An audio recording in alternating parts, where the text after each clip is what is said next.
이 미친 노인네 아직 살아있었군. 상혁은 자신의 앞에 있는 우파에게 칼을 겨누며 말했다. 노인은 실실거리며 웃고만 있었다. 왕년의 만신 소리까지 들었다더니 확실히 뭔가 가닥은 있나 봐. 치매에 걸린 노인네라고만 생각했는데 말이지.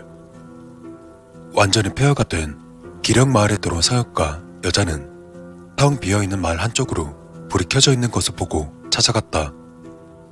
여기 출몰 이후 마을을 떠나지 못하고 죽었을 것이라 생각했는데 이래도 멀쩡히 살아있는 것이다. 혼자서 살아남질 않았을 텐데 그 재수없는 손자 새끼가 돌봐줬겠지. 그 이름이 뭐더라? 창우. 그래, 지창우. 그 새끼는 지금 어딨어? 그리고 어떻게 어깨한테 살아남았지? 노인은 웃으면서 말했다. 이놈이 피맛을 보더니만 아주 악기가 다 되었구나. 어디 나도 한번 죽여보시게. 내 피는 씁쓸할 테니 아주 맛이 좋을 게야. 상혁은 주저없이 칼등으로 노인의 머리를 내리쳤다. 헛소리 하지 말고 똑바로 대답해. 지창우, 지금 어딨어? 노인은 머리에서 피가 나는 것도 아랑곳하지 않고 여전히 웃고 있었다. 하하, 지 마누라랑 딸년 잡아먹은 놈이 제 무덤 파는 줄도 모르고 업을 쌓고 있구나. 곱게 저승강에 틀렸으니 이 얼마나 서글플고. 상혁은 노인을 가만히 쳐다보다가 칼을 들었다. 그래, 이 미친 노인네한테 물어본 내가 바보지. 손주 새끼는 내가 직접 찾을 테니 그 잘난 젖은 먼저 가 계셔. 그 순간 여자가 뭐라고 말하기도 전에 칼은 노인의 목 언저리로 휘둘러졌다. 안 돼! 어디선가 남자 목소리가 들렸다. 상혁은 만족스러운 표정으로 칼을 거두었다. 노인의 목에서 피가 배어나오긴 했지만 적절히 멈췄는지 크게 다치진 않았다. 그래, 숨어있을 줄 알았지. 튀어나와. 이 노인네 죽는 걸 보기 싫으면. 그러다 이내 남자의 모습이 나타났다. 왜? 이 노인네가 숨어서 절대 나오지 말라고 했지. 필사적으로 숨기는 걸 보니 네가 뭔가 알고 있구나. 창욱은 대답 대신 잔뜩 화가 난 표정으로 상혁을 쏘아보며 말했다. 옛날부터 넌 마음에 안 들었어. 나이도 어린 놈이 하는 거로 보면 싹수가 노랬거든. 금수만도 못한 새끼. 넌 천벌받을 거야. 상혁은 피를 흘리는 노인을 발로 넘어뜨리며 말했다. 이미 헛소리는 지겨울 만큼 들었어. 그니까 딴소리 말고 묻는 말에만 대답해. 난 지금 몇 끼를 몽땅 도둑낼 계획을 세우고 있어. 근데 이빨의 효과는 좋아도 영 불편하단 말이야. 그래서 방법을 찾고 있거든. 보아하니 네가 그 답을 가지고 있는 것 같은데 어때? 창욱은 대답하지 않았다. 상혁은 이해한다는 듯 고개를 끄덕이곤 다시 말했다. 그래, 쉽게 입은 안 열겠지. 그러면 선택권을 줄게. 첫 번째, 고집 부리면서 버티다가 피 흘리는 할아버지 저승길 떠나는 걸 멍청하게 지켜본다. 두 번째, 그냥 후딱 내놓고 나서 죽어가는 할아버지를 구해드린다. 빨리 선택해. 이 노인네 이거 얼마 안 남았어. 곧 있으면 숨통이 끊어질 거야. 창욱은 바닥에 쓰러진 할아버지를 바라보다 자신의 품속에 손을 넣더니 책 한 권을 꺼냈다. 그걸 받아든 상혁은 만족스럽게 웃어댔다. 그리고 창욱이 할아버지의 상처를 돌보는 동안 상혁은 책을 이리저리 살펴보다가 미소를 지었다. 그래, 아저씨가 숨기는 게 있었어. 방법은 있지. 없을 리가 있나. 상혁은 자신의 품으로 책을 잘 챙겨놓고서 창욱에게 칼을 휘둘렀다.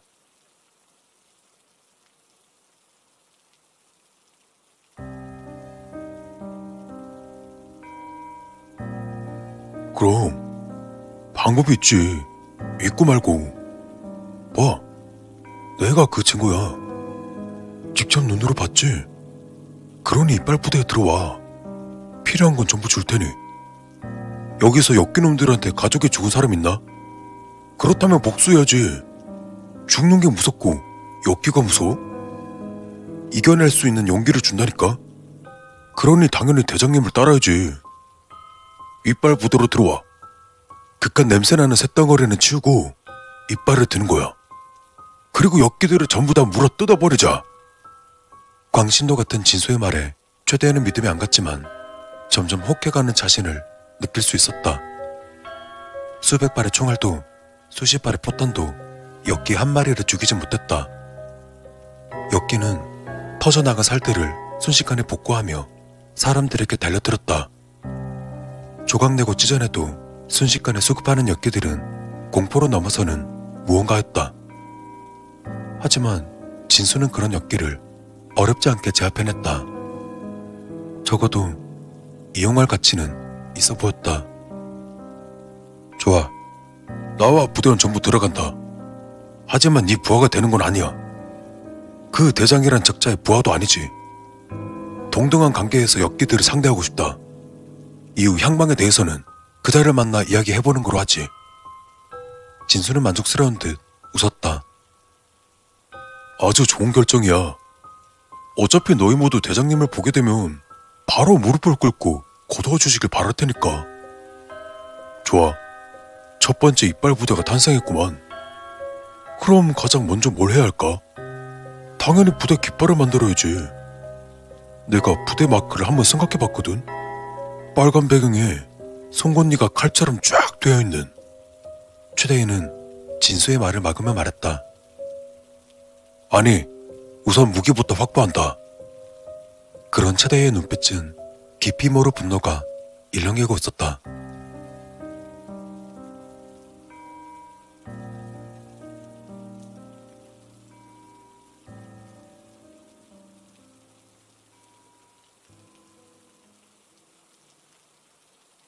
진혁은 대강 정리를 마친 뒤 마을 회관 옆에 있는 촌장의 집으로 들어갔다. 어르신, 진혁입니다. 촌장은 반갑게 진혁을 맞아주었다. 그래, 다들 괜찮던가? 다른 이들은 다 좋아 보이긴 했네만 자네가 몸이 성취하는 것 같다 걱정이야. 당분간은 푹 쉬게. 터전을 닦는 것도 좋지만 몸이 상하면 큰일이지 않은가? 촌장의 말이었지만 사실 진혁은 마음의 여유가 없었다.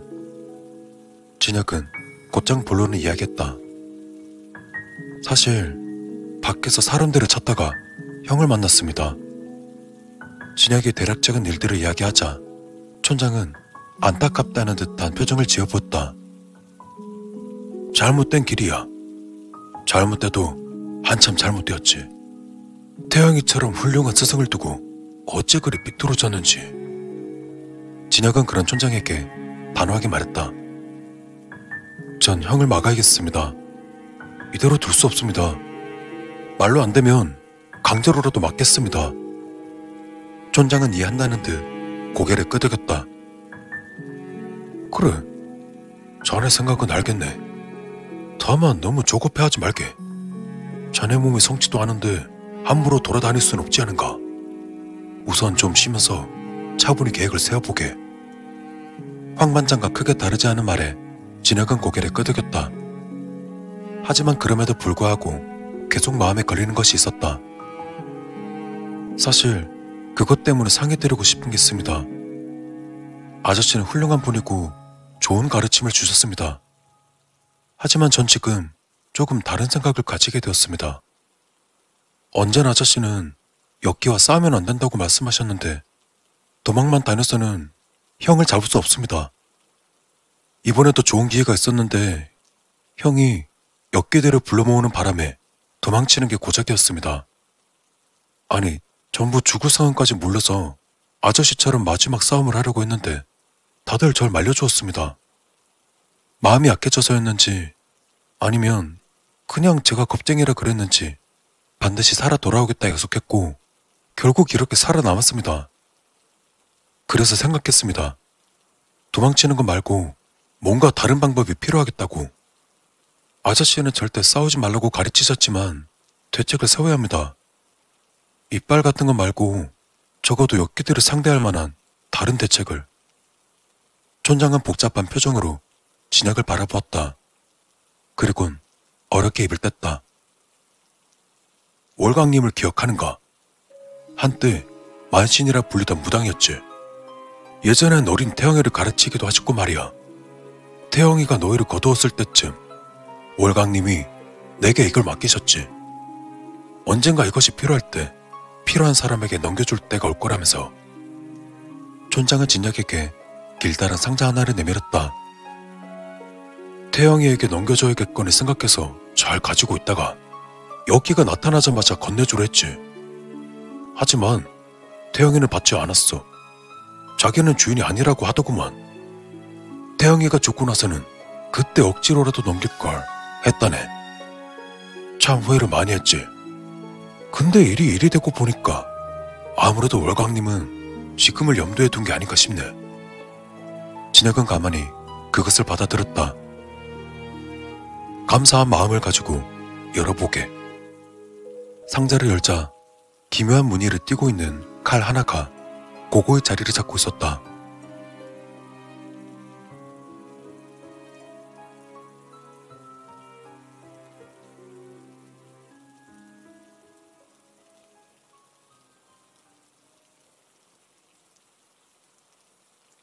손재주는 좀 있나?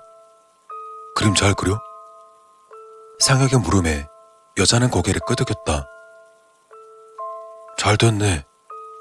자, 이거 보이지? 똑같이 그릴 수 있을 때까지 연습해. 나한테 이런 건 안 맞거든. 상혁은 펼쳐진 책에 있는 그림을 보여주었다. 빨간 동그라미에 선이 복잡하게 얽혀있고 그 사이를 뜻모를 문자들이 채워진 그림이었다. 실수하면 골치 아프니까 자다가도 그릴 수 있을 정도로 연습해. 앞으로 쓸 일 많을 거야. 그것만 잘해도 사람 대접받게 해줄게. 난 여기 집을 좀 뒤져봐야겠다. 상혁은 여자를 방에 남겨둔 채 집안을 돌아보기 위해 밖으로 나갔다. 엽기는 못 들어오는 것 같은데 당나무 때문인가? 상혁은 오색천을 잔뜩 매달아 놓은 나무를 바라보며 그렇게 중얼거렸다. 안전지대라는 건 제법 매력적이었지만 엽기 사냥이 목적인 상혁에게 이곳은 그리 좋은 거점처럼 느껴지지 않았다. 역시 큰 도시로 가야 한다. 생존자도 많고 엽기들도 많은 곳으로 가서 엽기 사냥과 이빨부대 연차추를 병행하는 것이다. 이빨부대. 상혁은 진수가 멋대로 지어놓은 그 단어를 떠올리며 피식 웃음을 지었다. 유치하긴 했지만 간단 명료하니 그냥 그렇게 부르기로 결정한 상혁은 계획을 세우기 시작했다. 우선 아이들을 찾아야 한다. 책에서 이빨의 효율적인 사용법을 확인했다. 물론 이 역시 어린아이들의 희생이 필요했지만 기존의 이빨 사용법과 비교하면 훨씬 더 효율적이기 때문에 엽기 사냥은 수월해질 게 분명했다. 게다가 잘하면 막연하게 생각하던 이빨 공장 역시 빠른 시일 내에 완성할 수도 있을 것이다. 상혁의 목표인 엽기 도발. 이제 점차 현실이 되어가고 있었다. 그는 세부적인 것들까지 생각한 뒤 방 안으로 들어갔다. 우선은 여자가 그림에 익숙해지는 게 먼저였다. 방 안에 들어가자 여자는 떨리는 손으로 땀을 쏟아내며 그림을 따라 그리고 있었다. 아무래도 시간이 필요할 듯 했다. 상혁은 여유를 가지고 얼마간 이곳에 머물기로 했다. 다만 지나치게 긴장한 듯 떨리는 여자의 손을 보고서 조금은 부드럽게 말했다. 너무 긴장하지 마. 어차피 시간이 걸릴 건 알고 있고 그거 잘 못한다고 죽이고 그러지 않을 거야. 그냥 기술 배운다 생각하고 천천히 해. 그러자 여자의 떨림이 잠깐 멈추었다. 상혁은 말없이 그림을 연습하는 여자를 가만히 지켜보았다. 혜정이에요. 신혜정. 어느 정도 시간이 지나자 마음의 여유가 생긴 여자가 자신의 이름을 이야기했다. 상혁은 고개를 끄덕일 뿐 별다른 말을 하지 않았다. 이게 뭔지 말해주시면 안 돼요? 특별히 비밀도 아니기 때문에 상혁은 큰 고민 없이 설명을 시작했다. 옛날에 엽기를 가둬온 인간들이 연구해서 쓴 책인 것 같아. 엽기들의 정체라든가 자기네들이 조사한 것, 알아낸 것 따위를 써놨는데 그 중에서 상당히 쓸만한 정보가 있더라고. 이제 그 사람들도 생각한 거지. 이빨이란 게 효과는 좋아도 쓰기가 영 까다롭거든. 항상 어린애 끼고 다녀야 되지. 몇 번 휘두를 때마다 다시 새로 찔러야 되지. 또 찜찜할 거 아니야. 매번 애들 생사를 찢어야 한다는 게. 그래서 다른 방법을 연구해서 새로운 사용법을 찾았어. 근데 그 사용법이란 게 이빨 사용법보다 편하긴 해도 인륜적으로는 더 못할 짓이라 실제로 쓰진 않은 모양이야. 그래서 뭐 거의 알려지지 않은 거겠지. 아무튼 그 그림은 새로운 이빨 사용법에 필요한 거야. 혜정의 손이 잠시 머뭇거렸지만 곧 다시 움직이기 시작했다. 예를 들자면 말이야, 기존 이빨 사용법은 비싼 물건을 일시불로 사는 거지. 지출은 크지만 그것만 버티면 끝이니까. 상처랑 줄을 빼고는 별게 없어. 그런데 새로운 이빨은 그걸 평생 할부로 나누는 거야. 다달이 낼 돈은 적긴 하지만 이자가 많이 붙지. 그러니까 뭐 당장 상처는 없는 대신 몸 약해지고 병 잘 오고 기력 떨어지고 쉽게 다치고 평생을 시름시름 앓는 거지. 혜정은 불편함을 느끼며 자신이 그리고 있는 걸 내려다보았다. 그러면 이게 거기에 들어가는 부적 같은 건가요? 상혁은 고개를 끄덕였다. 비슷하지. 그러니까 충분히 연습해도 이제 그걸 칼로 그릴 수 있어야 돼. 애들 피부에다 새겨 넣을 테니까. 혜정의 손이 완전히 멈췄다. 조심스레 상혁을 돌아본 혜정은 가만히 자신을 보고 있는 상혁과 눈이 마주쳤다. 왜? 못하겠어? 싫으면 포기하고 이빨 공장에서 일해도 돼. 이빨 공장의 여자라면 누구도 환영이야. 상혁의 말에 혜정은 머릿속에 떠오르는 끔찍한 상상을 억지로 애써 밀어넣고 조용히 다시 그림을 연습하기 시작했다.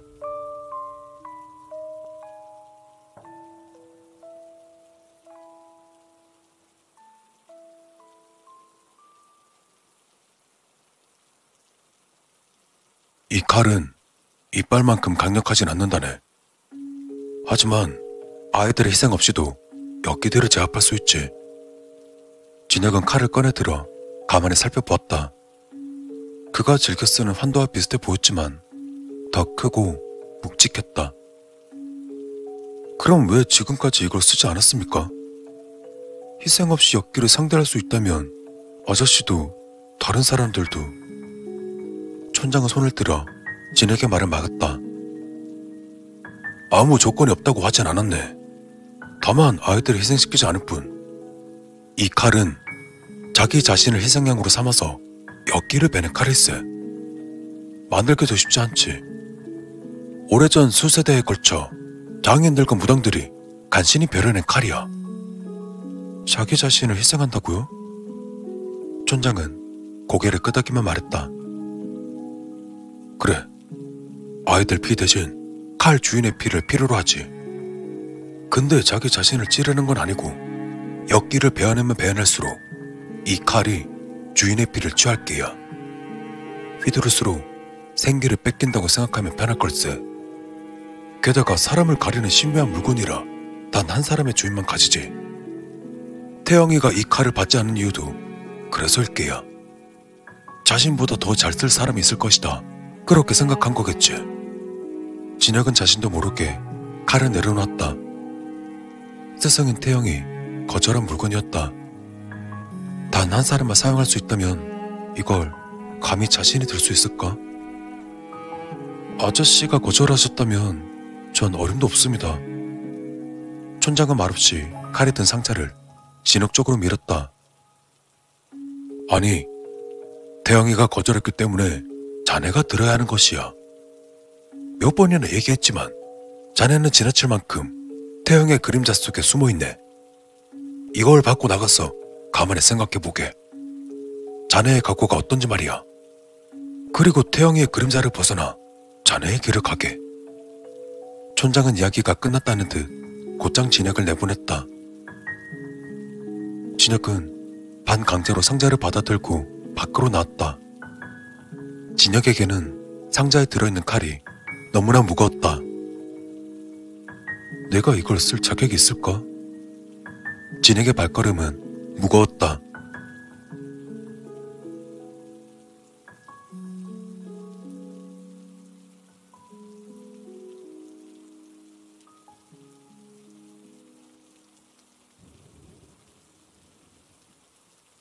내가 걸 조건은 명확해. 첫째로 생명을 함부로 다루지 않을 것. 이놈은 이빨 거리면서 헛소리했대지만 아이들은 도구가 아니야. 엮기를 없애기 위해서 극단적인 방법을 택했을 뿐 그들을 함부로 대하고 죽일 권리는 없다. 두 번째로 구조할 수 있는 모든 사람을 구조한다.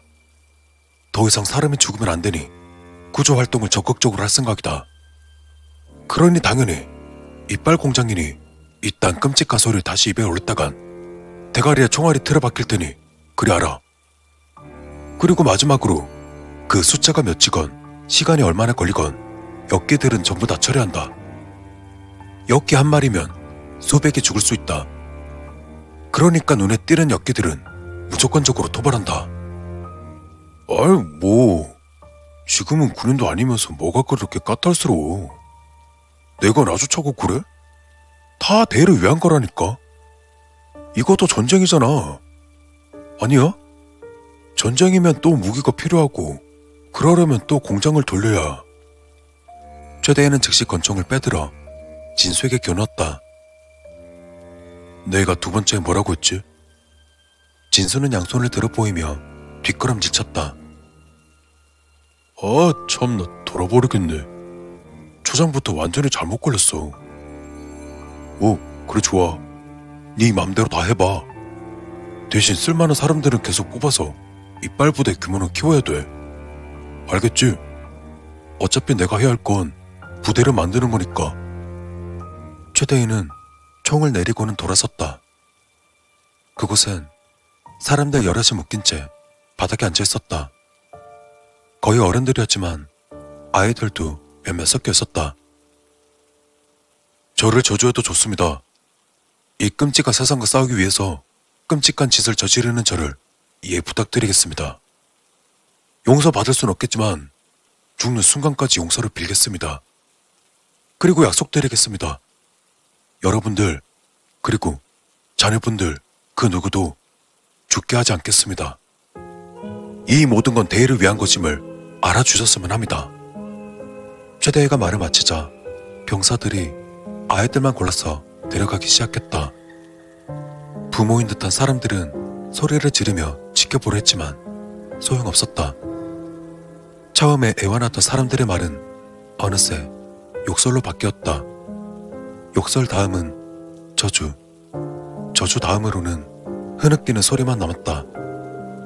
최대희는 씁쓸한 표정을 한 채 그 자리에 서 있었다. 미친놈. 결국 하는 짓은 똑같을 거면서 괜히 무게나 쳐잡고 지랄이네. 진수는 불만스럽게 투덜거렸지만 더 따지고 들진 않았다. 적어도 최대위와 부대원들이 엄청난 힘이 될 것임에는 분명했다.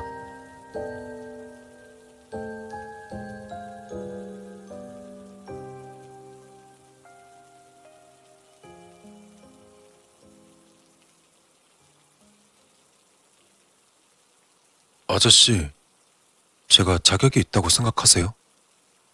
진혁은 눈앞에 놓인 상자를 바라보며 말했다. 오랜만이네요. 진혁 씨가 아저씨한테 혼잣말하는 거. 고개를 들어보니 진아가 웃으며 다가오고 있었다. 진아는 진혁의 옆으로 앉았다. 그리고 진혁을 똑바로 보며 말을 이었다. 처음에 바보 같을 정도로 혼잣말 많이 했었잖아요. 늘 아저씨한테 보고하고 물어보듯이. 근데 시간 지나면서 혼잣말도 줄고 또 멋진 모습도 많이 보여줬고 그래서 보기 좋다 생각했는데 오늘은 왜 또 아저씨 생각이 나셨을까요? 진혁은 진아의 말에 민망해하면서 다시금 촌장의 말을 떠올렸다. 자네는 지나칠 만큼 대형의 그림자 속에 숨어있네. 이제 그림자를 벗어나 자네의 길을 가게. 진혁은 고개를 끄덕이며 대답했다. 고민거리가 생기고 결정할 일이 생길 때마다 아저씨한테 말하듯이 혼자 말을 했었죠. 왠지 아저씨가 답을 알려줄 것 같아서. 요 며칠 안 그랬는데 생각 정리가 안 되니까 또 버릇이 튀어나왔나 봐요. 진아는 옆에 놓인 상자를 가만히 바라보았다. 대단한 분이고 존경스러운 분이니까 그럴 수 있죠. 하지만 너무 의지하는 건 안 돼요. 준혁 씨도 충분히 대단한 사람이니까 스스로 답을 내려봐요. 가끔 버겁다 싶으면 저희한테 조금은 도와달라 해도 되고요.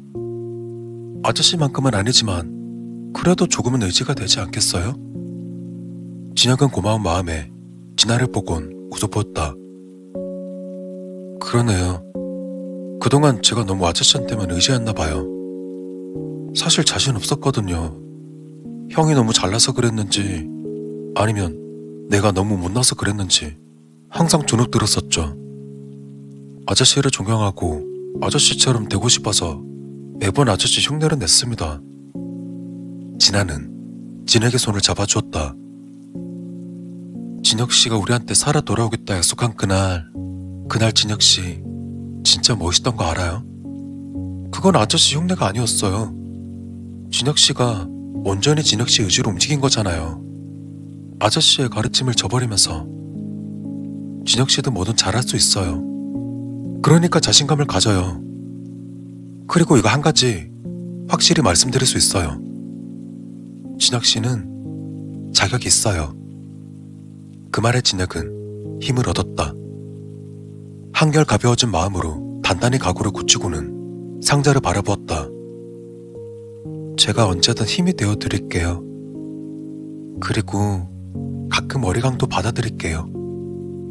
진혁은 담담히 고개를 끄덕이려 했지만 웃음이 새어나오는 건 막지 못했다. 진아는 부끄러워하면서도 말을 이어갔다. 아니면 지금 좀 안아드릴까요? 진혁은 진아에게 안기는 대신 자신의 손을 잡고 있는 진아의 손에다 반대 손을 포개며 말했다. 그건 나중에요. 지금은 구경꾼들이 많아요. 그렇게 말한 진혁은 고개를 돌려 집 쪽으로 소리쳤다.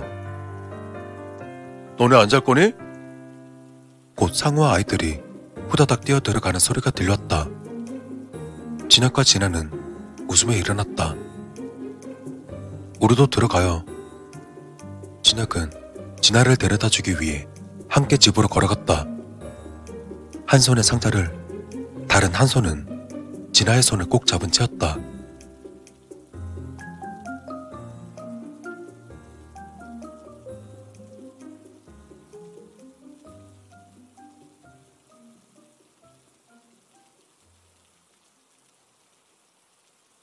며칠간 죽어라 연습한 덕에 혜정의 그림은 점차 자리가 잡혀갔다.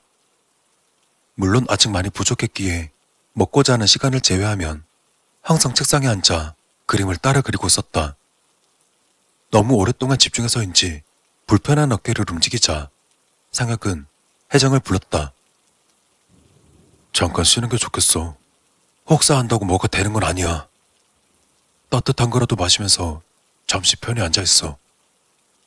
혜정은 밝은 표정으로 일어났다. 집안에는 풍족하다 못해 넘칠 정도의 물자가 있었다. 곡식 보관 창고가 따로 있었고 각종 식량과 물품들이 가득했던 것이다. 혜정은 커피 2잔을 끓이고 거실로 돌아와서는 상혁에게 한 잔 건네었다. 드세요. 향이 참 좋아요. 상혁은 고개 한번 까딱이지 않고 커피를 받아들었다. 그리고 조심히 상혁의 맞은편으로 앉은 혜정은 상혁의 눈치를 봤다. 할 말 있어? 물어볼 거 있으면 물어봐. 혜정은 조심스럽게 물었다.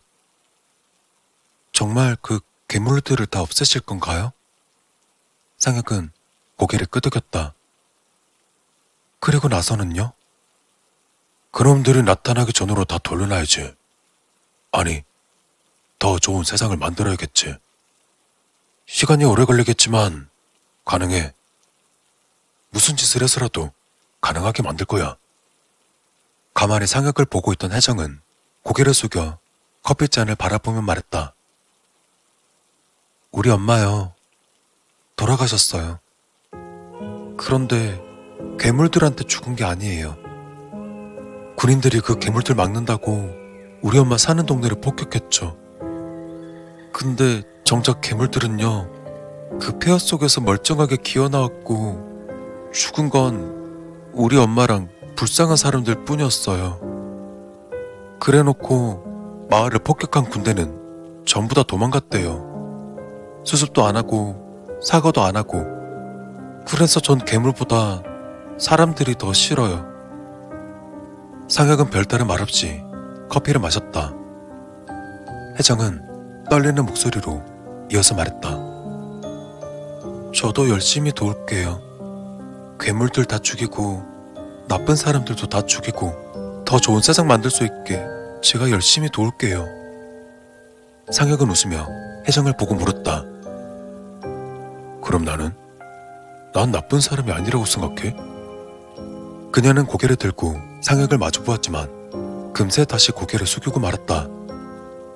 상혁은 깨끗하게 비운 커피잔을 내려놓고 자리에서 일어났다. 나갔다 올 테니 적당히 쉬다가 연습하고 있어.